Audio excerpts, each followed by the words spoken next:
जय श्री राम दोस्तों मैं कल्याण भगत स्वागत करता हूं आपका अंबे कल्याण चैनल पर। दोस्तों आज की वीडियो में हम उन लोगों के बारे में बात करेंगे जो दरबार या चौकियां लगाते हैं। दोस्तों जो भी प्रेत बाधा का इलाज करता है, जितने भी भगत होते हैं, चाहे वो भैरव बाबा के भगत हों, चाहे वो माता काली के भगत हों, चाहे वो बालाजी के भगत हों या फिर अन्य देवी देवताओं के भगत हो, तो दोस्तों आपने देखा होगा कि जब भी आप अपनी परेशानी को लेकर जाते हैं उनके पास, तो उनमें से अधिकतर व्यक्ति आपसे 11,000, 21,000, 51,000 इतने पैसे वो बोलते हैं, जिससे जो पीड़ित व्यक्ति है वो परेशान हो जाता है। दोस्तों जिन लोगों पर परमात्मा की कृपा होती है, जिन लोगों पर देवताओं की कृपा होती है, वही इतना पैसा मांगते हैं, तो वो व्यक्ति इलाज कैसे कराए? तो क्या ये सही है कि वो पैसा मांगते हैं या फिर गलत है? तो दोस्तों हम एक सही भगत की पहचान कैसे करें कि ये जो व्यक्ति है, ये जो भगत है, ये सही है और हमें सही दिशा में लेकर जाएगा, हमारा सही इलाज करेगा? ये बहुत महत्वपूर्ण प्रश्न है दोस्तों। तो आज की वीडियो में मैं आपको बताने जा रहा हूं कि एक सही भगत की पहचान आप कैसे कर सकते हैं ताकि आपको कहीं धोखा ना मिले। वैसे तो व्यक्ति की पहचान व्यक्ति ही कर सकता है, पर कुछ ऐसे लक्षण हैं, जैसे जब किसी व्यक्ति के ऊपर शक्तियां आती है, जब किसी व्यक्ति को शक्तियां प्राप्त होती है, तो उस समय पर शक्तियां उस व्यक्ति से बहुत कार्य कराती है। तो सबसे पहली बात यह है कि अगर एक सच्चा भगत है तो वो आपकी स्थिति को समझता है। वो समझता है कि आप खूब पहले से ही लुट चुके हो, खूब बर्बाद हो चुके हो, तो वो आपसे पैसा नहीं लेगा। अगर लेगा तो कुछ सामग्री जो होगी उसका पैसा वो लेगा। तो ऐसे लोग अगर आपको मिलें तो वो एक सच्चा भगत है दोस्तों।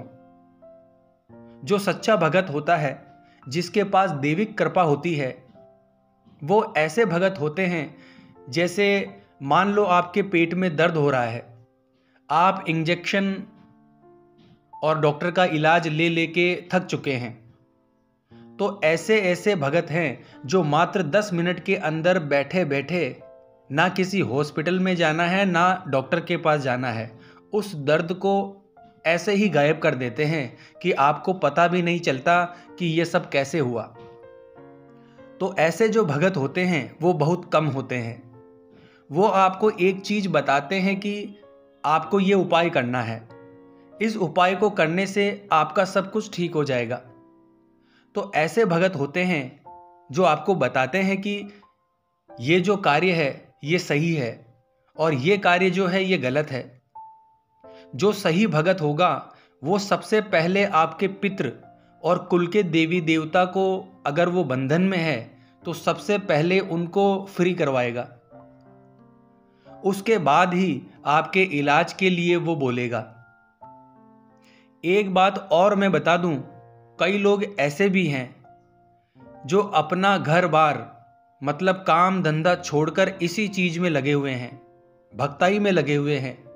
तो उनके घर का खर्चा कैसे चलता है? तो वो घर का खर्चा इसी काम से चलाते हैं। पर कहने का मतलब ये नहीं है कि वो लोगों को लूटते हैं। मेरा मतलब है आने वाले व्यक्ति जो भी स्वेच्छा से उनके चरणों में समर्पित करते हैं, अपनी इच्छा से उनको दक्षिणा देते हैं, वो उसी से ही अपना घर खर्चा चलाते हैं। वैसे मैं आपको बता दूं, देवीय कृपा जिस व्यक्ति के ऊपर होती है, उस देवी या देवता को उससे कोई मतलब नहीं है कि आप पीड़ित व्यक्ति से कितना पैसा ले रहे हो। उसको तो बस अपना भोग मिलना चाहिए और सेवा मिलनी चाहिए। मैं आपको एक चीज क्लियर बता देता हूं, जिस व्यक्ति पर देवीय कृपा है और किसी देवी देवता ने कृपा करके दूसरे के संकट को काटने का सामर्थ्य दिया है, अगर वो पैसा लेते हैं क्योंकि वो कुछ काम नहीं कर रहा, सिर्फ इसी काम को कर रहा है, समाज कल्याण का कार्य कर रहा है, तो ज़्यादा नहीं वो अपने घर के खर्चे पानी के लिए पैसे ले सकता है आपसे, पर वो इतना पैसा आपसे नहीं लेगा कि आपको बर्बाद करके ही छोड़ दे। दोस्तों, इस कार्य में थोड़ा विवेक आपको भी रखना पड़ता है। दोस्तों, ऐसे ऐसे लोग भी होते हैं कि कोई जो आपकी परेशानी को देखते हुए अपनी जेब से पैसा लगाते हैं और बोलते हैं जब आप ठीक हो जाओ तो जो आपकी इच्छा हो वो आप दे देना, और जब व्यक्ति ठीक हो जाता है तो पता ही नहीं चलता कि ठीक होने के बाद वो व्यक्ति कहाँ गया।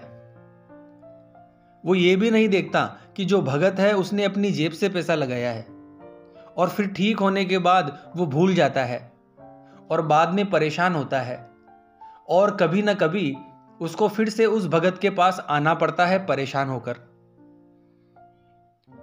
तो एक सच्चा भगत जो होता है वो कभी भी पैसे के लिए ये सब नहीं करता। वो इंसानियत को देखता है, वो पीड़ित व्यक्ति को देखता है, इंसानियत को सबसे आगे रखकर वो व्यक्ति चलता है, ना कि पैसे को देखकर। और दोस्तों, एक सच्चा भगत कभी भी आपको जब बुलाएगा, यानी आपका इलाज करना होगा, पूछा देनी होगी, तो कभी आपको अकेले नहीं बुलाएगा।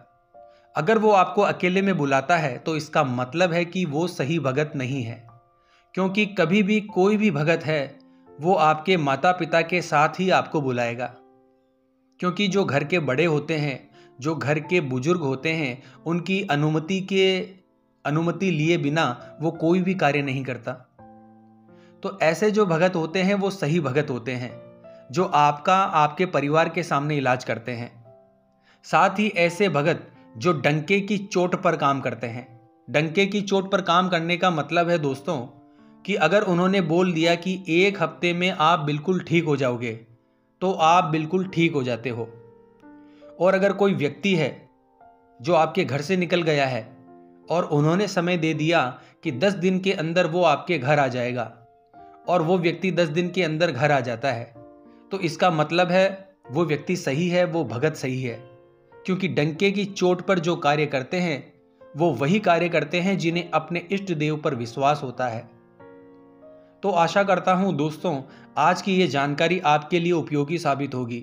तो हर हर महादेव बोलना पड़ेगा दोस्तों। मिलते हैं फिर अगली वीडियो के माध्यम से। जय मां अम्बे, जय श्री कल्याण।